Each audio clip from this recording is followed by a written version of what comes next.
Yo, what up? Oh, Jack, your earphone. Oh, you got it. What's up, everybody? Welcome in MLG Sports Talk. Go ahead, the like, subscribe button. Back with another episode. This is a wonderful Tuesday. College football rankings are out. We will go over those and talk about some breaking news. What's up, Jack?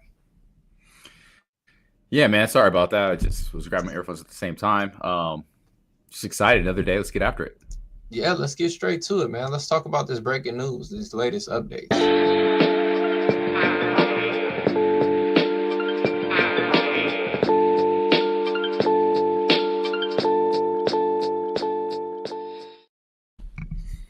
Bears fire their offensive coordinator. You just yelled into the microphone last episode and said, fire the coach. They didn't fire the head coach, but they did fire somebody because they could not score a touchdown last week against the terrible Patriots. Do you think this is a move in the right direction? You know, a step towards trying to get a winning culture here in Chicago? I mean, it's a start, right? Someone had to get the axe. Someone had to get the blame.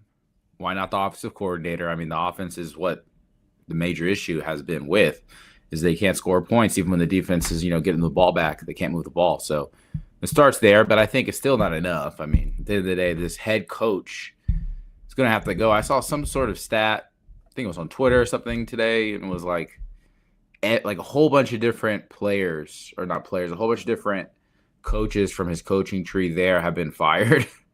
And the only person left now, I think, is their offensive line coach, what I think is ironic because the offensive line is part of the problem too. So I think it's really the head coach. He's got to go this offseason or eventually, right, for this team to really make a change. I mean, that's what it starts with. It seems like it's an attitude of the players anyway. But let's see how they do against Green Bay based off this firing, right? Don't want to just say what's going to happen before it does. Yeah, you can. I mean, like you said, offensive coordinator had to turn to somebody because the head coach knows he's next. If things don't turn around now, he's going to be gone. And I think that's what's going to happen by the end of the season. I don't think he's safe. Even if they get a few more wins, which they should, I don't know, changing the offense this late in the game, changing the, staff is pretty tough this late in the season. So he's gone. He's definitely gone next year. He needs to be gone. Like you said, they need to clean house and start all over. Get Caleb some new faces over there, better O-line, some weapons on the end, and let's go. Anything else you want to talk about your Bears? That's your team. Yeah. That's all I got for them right now. They got to show something this week. I mean, the offense is inept. Like I said, I think I ran an offensive lineup in fantasy and a dynasty team and a regular redraft league of Caleb, DJ Moore, and Keenan Allen, and I got nothing to say. Yeah, the results were not pleasant, not what we were looking for. So let's just go with that. Yep, embarrassing. Honestly, it's embarrassing.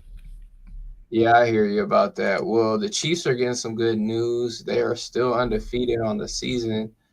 They're heading out to Buffalo this week, but they do have Pacheco back. He's practicing.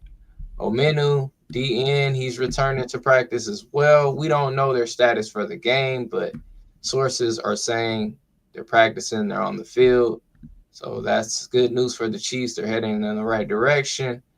I think this doesn't really change anything because Kareem Hunt has been a beast. So I don't think this changes much for the Chiefs. It just makes them a little bit more deeper, their depth. So what you think about this move right here for the Chiefs? Yeah, you get another player back. I mean, Pacheco is their lead workhorse, so now they got two.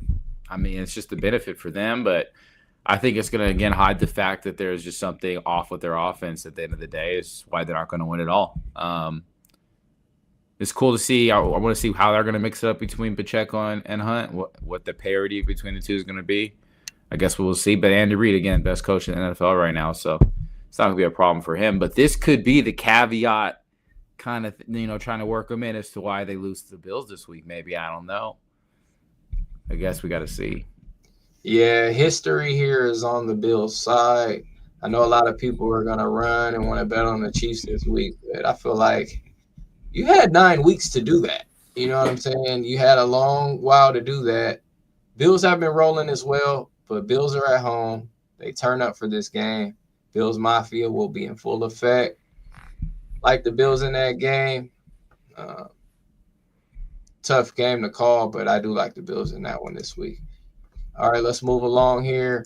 USC, I guess it came out news today that they're being put on probation. Now, I read a little bit about it, but it's not telling me if they're still not bowl eligible or, it just says they're Right. on probation, so it's kind of confusing. You Like, can't use all your NIL money. I don't know what this means. right. I don't know the terms of the probation, but apparently they're on probation for coaching violations done in 2022 and 23 by Lincoln Riley and some other staff members. I guess Lincoln Riley wasn't aware of supposedly. So, but I'm sure he was. But that's neither here nor there. So, you think this will have an effect on USC this week and maybe next week because they need 2 wins? I don't know if they're bowl eligible, but I don't know. I guess we got to see what happens later on, with this scenario. I mean, it shouldn't. It's just the players got to go play anyway. If they aren't bowl eligible, maybe if they still are, I don't see what this is going to do necessarily. Probation. What does probation mean? I don't know. Mm-hmm. Can't leave your house. Are they on house arrest? I don't know what this means. Can't leave to the practice field. Like, what's going on? What's the right? Exactly. So, again, it's USC. They're a good program. They got to get to 500 this week. I expect them to go out and get a win still, regardless of probation or not. Yeah. Quarterback switch is working out for them apparently. So let's see. Yeah. So the quarterback that's coming in, I didn't tell you about him, but I watched a few highlights. So his name's Mavia. He's like a Polynesian kid, Samoan kid. He can run out the pocket. He can keep drives going. He has a good arm. He came from UNLV last season. UNLV was good last year. Him and Ricky White, they were a good tandem. He's about, I think he's about 6'2" to 6'4", so he's got a little height on him. He looks like he's a good player. Miller Moss is a great quarterback. I'm not taking away anything from Miller Moss, but it looked like this kid is a little bit better fit for that Lincoln Riley system. Sometimes they want to run the RPO. He can get out the pocket, and Miller Moss couldn't do that. So I think this will help USC this week. I know this team very well. Predict them to win, but with this new violation thing here, it's throwing a loop. So we'll see what happens there. Some more college football news here. Quarterback Lama Leva for Tennessee. I guess his status is up in the air. They said before that he was okay, he would play. Now they're saying recently that they're uncertain on if he's going to play or not versus Georgia. So already bad sign for Vols fans. Either way, if he played or not, if he wasn't 100% or not, we think Georgia rolls here. What do you think about this situation? You think this is just helping the books out to pump up the line or what? Yeah, I mean, I think it is. It's like a little throwing dirt on the little like shiny toy for people, right? Georgia just lost. If anybody wanted to try to pile on, this was their opportunity. And now that there's questions about the quarterback scenario, I mean that just puts them at a disadvantage. So again, I mean I was rolling with Georgia anyway, me. But this, is going to definitely change the odds a little bit. Hopefully it doesn't change too much. I know it went from 8.5 to 10. Mm-hmm. So it's probably going to change more, but hopefully if anybody wants to get in early on this bad boy, it doesn't change too much between now and Saturday. Yeah, I'm hoping that 10 mark is already baked in to, the uncertainty. Right, for people that already kind of knew. Right. That's what I'm hoping. I hope that they don't rule them out and then it goes to 14, which is a high possibility. So, because if Tennessee loses game, they know it does not matter. They still have a chance to make the playoffs. So they could sit them out. Who cares? You know what I'm saying? It would not matter for them. And it It would would probably be smart to sit him out for this game because they need revenge and all this stuff. yeah, You know, yeah, it definitely. might be part of the strategy. They might just be, fudging it themselves. Like, oh, he's kind of hurt. Yeah, Just in yeah, case, Georgia sends the heat on him. He's a rookie anyway. Not a rookie, a freshman, right? yeah. He's a redshirt freshman, so he's still young, wet between the ears, behind the ears. So Georgia's gonna win this game. We know that. So hopefully this line stays where we want it. But we know how it works over here. So let's go to a quick commercial break. College football rankings will be up shortly.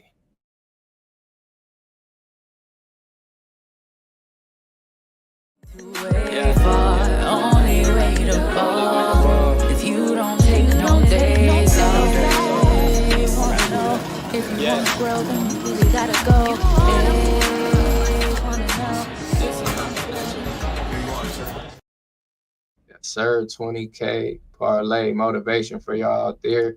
All right, let's get into this college football rankings update. It's kind of weird. No Georgia here. First two teams out on this board we have is SMU and Georgia. Number one, we got Oregon Ducks, rightfully so, unblemished on the season, haven't taken a loss. They got a pretty decent game this week. They're on the road at Wisconsin. That could be a little sneaky one over there at Camp Randall. They got to watch out. That Wisconsin team will play hard. Next, we got number 2, Texas, and they're going to face off against Arkansas, sneaky little old school rival there. It's also a tough game for them. I think Texas should still get that win there. BYU number 3. And man, I don't know. This team right here is the most overrated team I've ever seen in college football history. I'm sorry, BYU fans. Do not get mad at me for saying this, but I'm just being real, keeping it real with you guys. You guys been getting lucky. And last week, they gave you the game against Utah. They cheated for you guys. I'm going to say it. They cheated. If you didn't see that, go watch the end of that game. Number 4, Miami Hurricanes. I don't know if this ranking system is broke or how the committee's doing this, but Miami just took a loss to Georgia Tech. I don't know why they're still number 4, but it is what it is. Miami, it's a good team, but they've been squeaking by.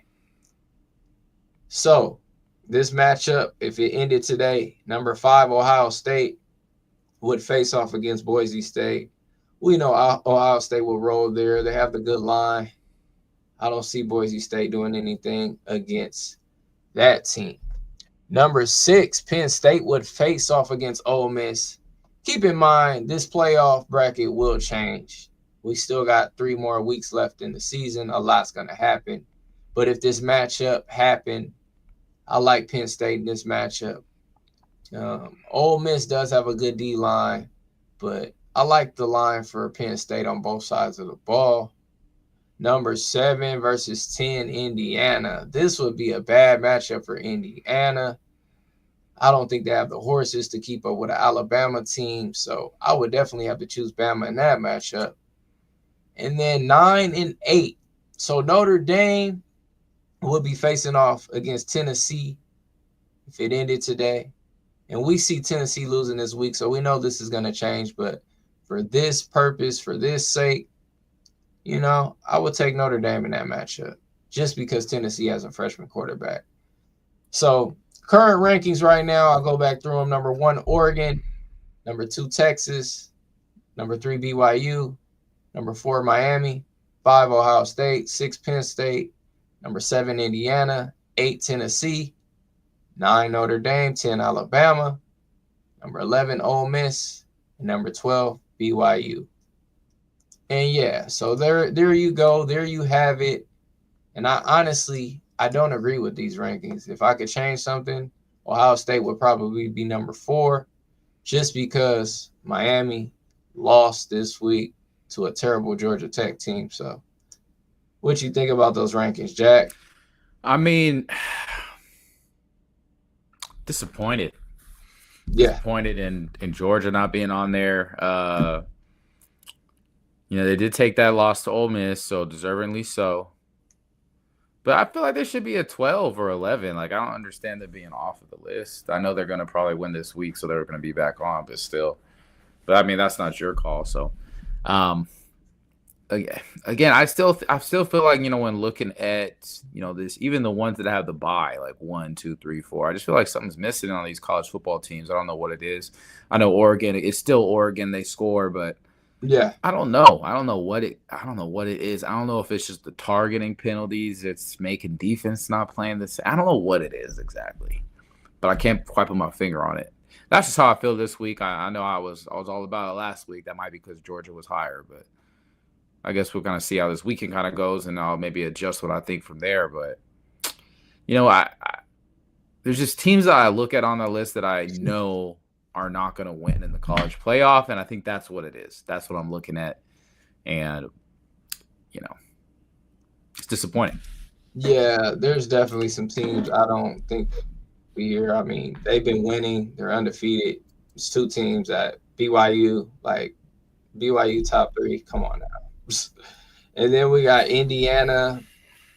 Like, yeah, y'all been winning. I give you guys credit. You're in the Big Ten, so I can't really say much about Indiana. I'm just gonna leave it at that. But they still got Ohio State coming up, so I see them falling. They may squeak in, and at an 11 seed or something like that. But pretty much everybody else, I think they should be in there. And like you said, Georgia should definitely be in there as long as they get this win this week. They'll win out because they have a cupcake, and then they got Georgia Tech, so they'll win those games and be right back in it. So it's all about this week for them. I hope they get in, get at least a top 6 seed, and have a good matchup. Anything you want to leave the people with before we get out of here, man? Nah, I mean, I'm excited for tomorrow. I get to talk about NFL. So everybody tune in for that, obviously. So we can really just start, thinking about what the play is this weekend. I got an exciting play for everybody. Obviously, make sure you guys watch our Thursday show. People might like it if you want to get in on the parlay I'm about to create. So, yes, sir. It's going to be a great weekend this week. We promised that because Georgia's going to win. That's the first pick already. We've been giving it out. Hopefully, you guys listening. Keep throwing hints. Yep. In the meantime, Georgia, John Jones. This is a great weekend. Great weekend. A few more we'll talk about this coming week. Do got some good NFL plays too as well. So it's going to be a great weekend, bounce back weekend. As you see, that's the title of the show. Shout out to Carson Beck. No more interceptions this week. Let's go. So in the meantime, between time, hit the like button, subscribe. This is not financial advice. Yeah. Yeah.